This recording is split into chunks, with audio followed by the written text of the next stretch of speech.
Hello guys, बहुत बहुत स्वागत है आज का आपकी वीडियो में। तो आज अभी तक हम गाइस अर्थमेटिक प्रोग्रेशन पढ़ रहे थे। आज से हम नया टॉपिक चालू करेंगे क्लास 11th का, सीक्वेंस एंड सीरीज का एक बहुत ही complicated important topic, geometric progression. ये टॉपिक क्लास 11th वालों के लिए बहुत ज़्यादा इम्पॉर्टेंट है। सो आज हम इस टॉपिक को ढंग से समझते हैं। अभी तक हम क्या पढ़ते आए थे? एपी में क्या होता था, कोई भी टर्म्स होती थी, ए प्लस डी, ए प्लस 2d, ऐसे हम कंटिन्यू करते जाते थे। इसमें क्या होता था, फर्स्ट टर्म जो होती थी वो ए होती थी और हर टर्म के बीच में एक ना डिफरेंस अगर सेकेंड टर्म का फर्स्ट टर्म से करते थे, A2 माइनस A1 करते थे, तो एक कॉमन डिफरेंस आता था। ठीक है, कॉमन डिफरेंस, ये जो डी था ये कॉमन डिफरेंस आता था। For example 2, 4, 6। अब ये AP है, आप कहोगे फर्स्ट टर्म 2 है, ठीक है, 4 में से 2 माइनस करो 2, 6 में 4 माइनस करो 2। हाँ, ये AP है क्योंकि इसमें एक कॉमन डिफरेंस है, दोनों का कॉमन करने में डिफरेंस सेम आ रहा है, ठीक है, इसलिए। नाउ अब हम इसी के अलग टॉपिक ज्योमेट्रिक प्रोग्रेशन में आते हैं। अब GP पढ़ेंगे, ठीक है। अब GP क्या होता है, कोई भी सीक्वेंस है A1, A2, A3 dot dot dot dot dot and term तक, ठीक है, कोई भी टर्म है। अब ना इन टर्म्स के बीच में कॉमन डिफरेंस नहीं होगा। अब इस टर्म के बीच में क्या होगा हम ये समझेंगे। अब हम एक नया शब्द पढ़ेंगे, कॉमन डिफरेंस की जगह अब होगा कॉमन रेशियो। जी हाँ दोस्तों, कॉमन रेशियो। कॉमन रेशियो यानी कि सेकेंड टर्म का फर्स्ट टर्म में डिवाइड दे दो, आपका रेशियो आ जाएगा आर की वैल्यू, ठीक है। ए हमारा वही है फर्स्ट टर्म आर। अभी तक हम जनरल टर्म हमने एपी में क्या पढ़ा था, a n is equal to a plus n minus 1 into 2।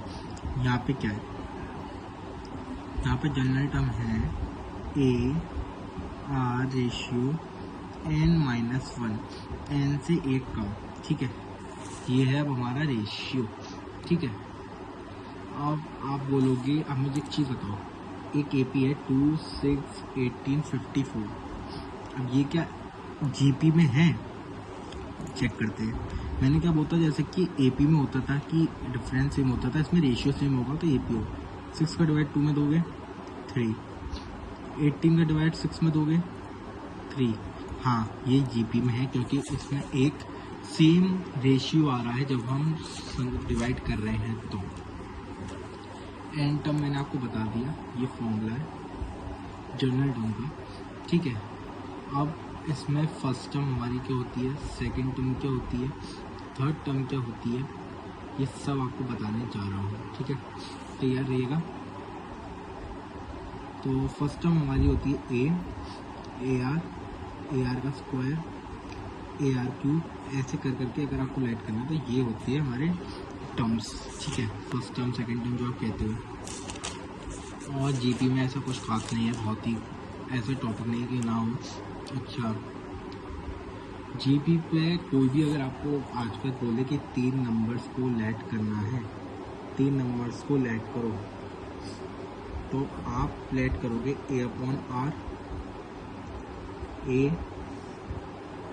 और AR, ये 3 नंबर्स आपको लैट करने हैं, ठीक है। अच्छा, मानो आपसे कोई ये कह दे कि आप हमको एक लास्ट टर्म निकाल के देखो, ठीक है, क्वेश्चन हम हर तरीके के करेंगे, बट लास्ट टर्म निकालने का भी फॉर्मूला है एल।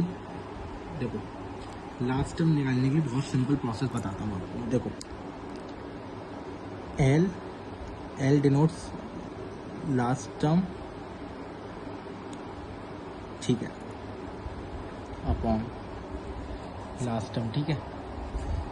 लास्ट टर्म निकालने का बहुत ही इजी फॉर्मूला है R n माइनस 1, ठीक है।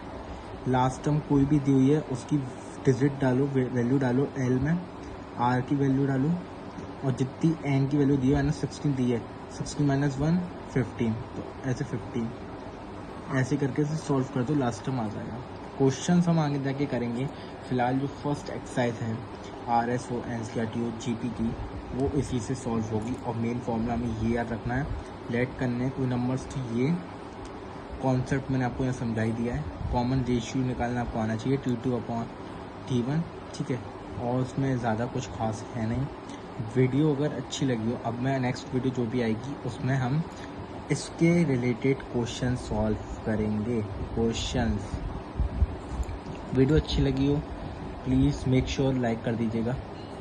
मैं भी बहुत सारी वीडियोस लेके आऊँगा और सीक्वेंस एंड सीरीज़ पे, परम्यूटेशन पे आएंगे, कॉम्प्लेक्स पे आएंगे, सेट्स पे आएंगे, धीरे धीरे आएंगे। प्लीज़ वीडियो अच्छी लगी तो लाइक कर दीजिएगा, सब्सक्राइब कर दीजिए, शेयर कर दीजिएगा। Thank you guys.